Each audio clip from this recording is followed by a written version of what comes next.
Hi friends, அஸ்ஸலாமு அலைக்கும். Welcome to Ikram Banu lifestyle. ராகி மாவு வந்து சூப்பராக புட்டு செஞ்சு எடுத்திருக்கோம். இது மேலே தேங்காய், நாட்டு சர்க்கரை எல்லாம் போட்டு சூடாக சாப்பிடும்போது டேஸ்ட் ரொம்ப சூப்பராக இருக்கும்.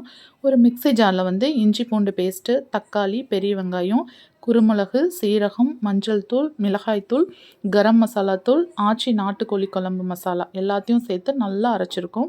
ஒரு குக்கர் வச்சு அதில் கொஞ்சம் போல் ஆயில் விட்டு நம்ம அரைச்ச மசாலா உள்ளே சேர்த்துட்டு நல்லா வந்து பிரட்டிக்கலாம். சிக்கன் வந்து ஆல்ரெடி ஒரு 7-8 டைம் மஞ்சள் தூள் போட்டு நல்லா வாஷ் பண்ணி வச்சுருக்கேன். அதையும் உள்ளே சேர்த்துட்டு தேவையான உப்பு சேர்த்துக்கலாம். தண்ணி ஒரு சட்டு கூட தேவையில்ல. இந்த பச்சை வாசனை போகிற அளவுக்கு வந்து மசாலாவோட சிக்கன் நல்லா கூட்டாகிற அளவுக்கு நல்லா வந்துட்டு பிரட்டி விட்டுக்கலாம். இதோட ஹீரோ, இந்த டிஷ்ஷோட ஹீரோ அப்படின்னு பார்த்தீங்கன்னா இந்த சோயா சாஸ் தான். இதை சேர்க்கும்போது டிஷ்ஷுக்கு வந்து வேறு லெவல் டேஸ்ட்டும் ஸ்மெல்லும் சூப்பராக இருக்குது. நம்ம வந்துட்டு தேவையான அளவு கொஞ்சமாக அந்த சிக்கன் மூழ்கிற அளவுக்கு வந்து தண்ணி ஊற்றிட்டு கொஞ்சம் வேக விட்டுறலாம். இது பார்த்திங்கன்னா பெரிய வெங்காயம், தக்காளி, மல்லித்தூள் எல்லாமே நல்லா சாப் பண்ணி வச்சுருக்கேன். அதையும் வந்துட்டு நம்ம பாதி வெந்து முடிச்சதுக்கப்புறமா நம்ம வந்துட்டு உள்ளே சேர்த்துக்கலாம். ஃபஸ்ட்டே சேர்க்கும்போது இதெல்லாம் இருந்த இடம் தெரியாமல் போயிடும். அதனால தான் பாதியில் சேர்க்குறேன்.